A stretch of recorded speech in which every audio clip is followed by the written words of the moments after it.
రంగారెడ్డి జిల్లా రాజేంద్రనగర్ సెగ్మెంట్ పరిధిలోని హైదర్ షా కోర్టులో పర్యటిస్తున్నారు మాజీ మంత్రి బీఆర్ఎస్ ఎమ్మెల్యే హరీష్ రావు. మూసీ బాధిత కుటుంబాలకు భరోసాగా వారితో భేటీ అయ్యారు. సమావేశంలో ప్రస్తుతం హరీష్ రావు మాట్లాడుతున్నారు. లైవ్ చూద్దాం. అదే industrial hill TP scam, hill TP పేరు మీద హైదరాబాద్ చుట్టూ ఉన్నటువంటి వేలాది ఎకరాల భూములు కబ్జా పెట్టాలి, రియల్ ఎస్టేట్ వ్యాపారం చేస్తా అని ఒక హిల్ టీపీ స్కామ్ కు తెరలేపినాడు. అది భూములే. ఫార్మాసిటీ కట్టాలని కేసీఆర్ గారు 14,000 ఎకరాల భూమి సేకరిస్తే అక్కడ ఫ్యూచర్ సిటీ పేరిట రియల్ ఎస్టేట్ వ్యాపారానికి అక్కడ ప్రారంభం చేసినాడు.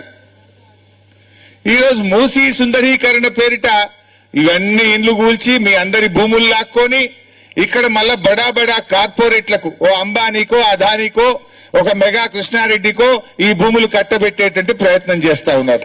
Again real estate. He has not done anything. ఈ 2.5 సంవత్సరాల రేవంత్ పాలనలో హైదరాబాద్ లో ఒక్క ఇల్లు పేదలకు కట్టింది లేదు. కూల్చిన బతుకులున్నాయి, కూల్చిన ఇండ్లున్నాయి తప్ప he has not built a single house in Hyderabad.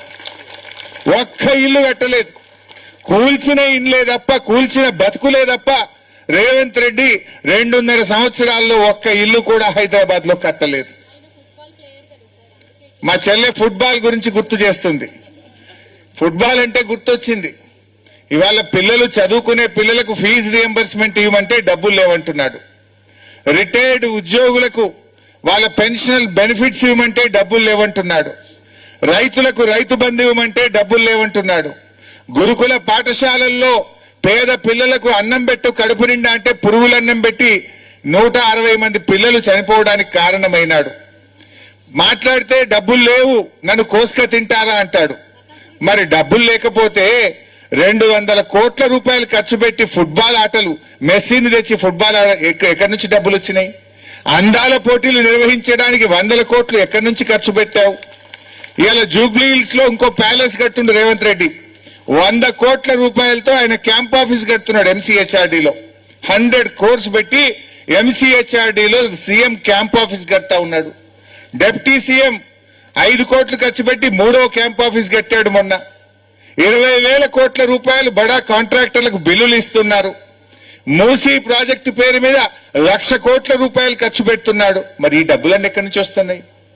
అంటే నువ్వు నీ జేబులు నింపుకోవడానికి కమిషన్ల కోసం డబ్బులు ఖర్చు పెడుతున్నావు తప్ప పేదలకు ఇవ్వమంటే డబ్బులు లేవు అని మాట్లాడుతున్నాడు ఈరోజు రేవంత్ రెడ్డి గారు. Let's come to the subject. సరే, వాట్ ఎవర్. ఈరోజు మూసీ సుందరీకరణ nobody is opposing, even BRS is not opposing. మేము అంటున్నది ఒక్కటే. మా సుధీర్ అన్న డీటెయిల్ గా చెప్పాడు, కృష్ణారావు గారు చెప్పారు, మా సబితక్క చెప్పింది. నేను ఒక్కటే మేము కోరుతున్నాం, నువ్వు ఎస్టీపీలు కట్టి మురికి నీరు రాకుండా చెయ్యి. కేసీఆర్ గారు కట్టిన కాళేశ్వరం ప్రాజెక్ట్ నుంచి పైప్ లైన్ వేసి గోదావరి నీళ్లను మూసీలో ప్రవహింపచేయి. ఆల్రెడీ మేము కాళేశ్వరం కట్టినాం. పక్కనే కొండపోచమ్మ సాగర్ హైదరాబాద్ కు 40 కిలోమీటర్ల దూరంలో ఉంది. ఒక పైప్ లైన్ వేసి ఆ గోదావరి నీళ్లు మూసీలో వదిలేయి. స్వచ్ఛమైన గోదావరి నీళ్లు ప్రవహిస్తాయి. మూసీలోకి మురికిపోకుండా చేయి, దానికి మేము సపోర్ట్ చేస్తాం. ఎస్టీపీలు కట్టు, దానికి మేము సపోర్ట్ చేస్తాం. You do. మూసీ మురికి పాగదోరడానికి నువ్వు ఏం చేసినా బీఆర్ఎస్ సహకరిస్తుంది, హైదరాబాద్ ప్రజలు సహకరిస్తారు, మా ఎంపీఆర్ కూడా సహకరిస్తారు. కానీ నువ్వు మూసీ పేరిట రియల్ ఎస్టేట్ వ్యాపారాన్ని వ్యతిరేకిస్తున్నావు. మూసీ పేరిట పేదల ఇండ్లు కూల్చడాన్ని మేము వ్యతిరేకిస్తా ఉన్నాం. ఇవాళ గాంధీజీ గారు నువ్వు కడతా అంటున్నది ఏంది? బాపు ఘాట్ కడతా అంటున్నావు. బాపు ఘాట్ ను ఆరాధించే వాళ్ళు ఉండాలి తప్ప బాపు ఘాట్ నిర్మాణం పేరిట బాధితులు ఉండకూడదు. గాంధీజీ గారు ఆయన అహింసావాది. ఆ అహింసామూర్తి విగ్రహాన్ని పెట్టడం